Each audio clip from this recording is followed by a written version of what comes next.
Assalamualaikum warahmatullahi wabarakatuh.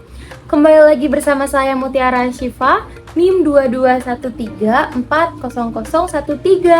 Nah teman-teman, gimana nih puasanya yang udah hari ke-11 ini? Tentunya nggak menjadikan sebuah alasan biar kita itu males dong buat kuliah. Sama halnya kayak tadi, kita itu kelas BKI 6A udah selesai ikut kelas mata kuliah public speaking ya. Ini merupakan pertemuan ketiga karena di minggu kemarin itu kita diliburkan dengan tujuan agar teman-teman bisa fokus untuk tadarus dan juga memperbanyak pahala di awal bulan Ramadan ini. Nah teman-teman, jadi di pertemuan hari ini, tepatnya hari Selasa tanggal 11 Maret 2025, itu ada 3 orang yang maju ya. Pertama tadi itu ada Salsa Mulyana, lalu juga ada Iin, dan yang terakhir ada Vira. Dan menurut saya pribadi, mereka bertiga sangatlah terlihat sangat seru dan menyenangkan ya, apalagi untuk berbicara di depan teman-teman kelas. Mereka itu sangat menguasai apa yang ingin mereka sampaikan, seperti itu. Lalu juga setelah ketiga teman kelas tadi itu menyampaikan public speakingnya, barulah masuk ke materi kelompok 1. Nah, kelompok 1 ini adalah kelompok saya sendiri, yang dimana pada saat presentasi tadi saya bertugas sebagai moderator serta penyusun dari PowerPoint, dan teman-teman saya yang lainnya yang bertugas untuk mencari materi dan memaparkan materinya kepada teman-teman yang ada di kelas, seperti itu. Nah, materi dari kelompok 1 ini berisikan tentang pengantar dan juga dasar-dasar serta adanya manfaat dari public speaking. Nah, kalau untuk pengantar, sebagaimana kita tahu tentang public speaking itu merupakan suatu kemampuan untuk berbicara di depan umum. Nah, pembicaraannya itu yang disampaikan berupa informasi ataupun juga materi yang memang semestinya perlu untuk disampaikan ke khalayak umum, seperti itu. Baik secara komunitas kecil ataupun komunitas besar. Nah, di dalam public speaking sendiri ini ada beberapa dasar-dasar yang perlu ditekankan. Yang pertama itu, sebagai seorang public speaker, kita perlu memahami dan juga mengenali audiens dengan tujuan agar kita bisa menyesuaikan tentang materi dan juga gaya bicara kita sebagai seorang speaker kepada audiens yang menerimanya.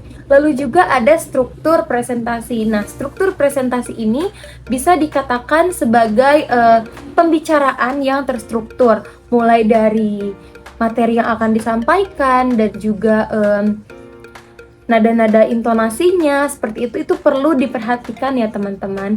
Karena intonasi yang terlalu cepat itu barangkali membuat audiens itu kurang memahami apa yang speaker itu sampaikan, seperti itu. Selain itu juga adanya penggunaan bahasa yang baik pada audiens. Nah, penggunaan bahasa yang baik ini juga bisa menyesuaikan sesuai dengan genre usia. Dengan contoh, apabila seorang speaker berbicara dengan range umur para pemuda-pemudi ataupun dalam usia remaja, seperti itu. Jadi menyesuaikan pembicaraannya itu dengan topik-topik dan juga bahasa-bahasa yang digunakan oleh generasi tersebut atau yang biasa kita sebut dengan Gen Z ya. Nah, begitu juga jika audiensnya itu adalah ibu-ibu ataupun juga seperti orang tua, itu perlu disesuaikan juga dari intonasi bicaranya, gaya bicaranya, bahkan bahasa yang digunakan juga perlu disesuaikan. Lalu ada pengelolaan waktu. Nah, untuk pengelolaan waktu ini, dia lebih kayak mengelola dari waktunya untuk berbicara. Mengelola waktu untuk berbicara ini diartikan juga agar speaker itu dapat memanfaatkan waktu yang ada dan tidak menyia-nyiakan waktunya secara sia-sia, seperti itu. Karena apabila kita berbicara terlalu banyak ataupun terlalu lama juga, itu tidak baik. Jadi kita perlu manage waktu tersebut biar pas gitu. Apa yang perlu disampaikan itu waktunya itu sudah dikelola dengan baik seperti itu. Lalu juga selain itu ada pengaturan visual. Nah, untuk pengaturan visual ini contohnya seperti kita mempresentasikan suatu mata kuliah ataupun suatu materi yang memang sudah biasa kita presentasikan di kelas ya. Itu kita memerlukan pengaturan visual, yang dimana pengaturan visual itu bisa digambarkan dari PowerPoint ataupun yaitu PPT yang berisikan dari poin-poin dari inti materi yang akan disampaikan oleh presentator. Nah, selain itu juga dalam public speaking ini tentunya bermanfaat. Nah, manfaat yang bisa didapatkan dari public speaking ini tentunya manfaat yang paling utamanya adalah meningkatkan kepercayaan diri. Karena bagi individu yang memang sudah terbiasa untuk berbicara di depan umum, itu akan meningkatkan kepercayaan dirinya secara lebih seperti itu. Karena sebagaimana yang kemarin dikatakan bahwasannya orang-orang yang sukses dan juga berhasil itu adalah orang yang bagus dan baik public speakingnya. Jadi kita itu perlu mempelajari dari si public speaking ini agar tiap-tiap dari kita ini memiliki peningkatan dari kepercayaan diri tersebut. Terus juga public speaking ini bisa dihasilkan dengan selling ataupun juga penjualan seperti itu. Jadi dari si bisnis itu, dengan kita bisa menguasai public speaking, tentunya hal itu bermanfaat untuk bisnis yang kita miliki. Semisal dalam penjualan online, contohnya penjualan online, untuk mendapatkan traffic penjualan yang tinggi tentunya dibutuhkan skill public speaking yang menarik gitu, yang menarik audiens, yang menarik viewers, yang dimana nantinya si skill public speaking ini tuh memang mengajak para audiens ataupun pembeli tersebut untuk membeli produknya gitu loh. Jadi traffic penjualannya pun meningkat seperti itu.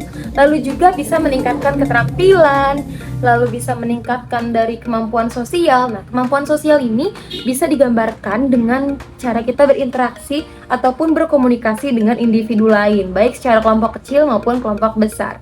Lalu juga kita bisa menyampaikan ide ataupun pemikiran yang kita miliki itu dengan lancar.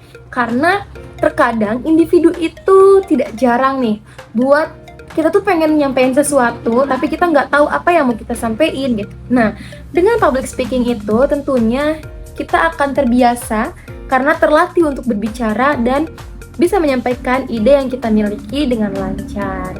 Nah, teman-teman, mungkin segitu aja nih materi yang bisa saya sampaikan pada Learning Journal kali ini. Kurang lebihnya mohon maaf. Terima kasih. Wassalamualaikum warahmatullahi wabarakatuh. Semangat terus puasanya. Dadah.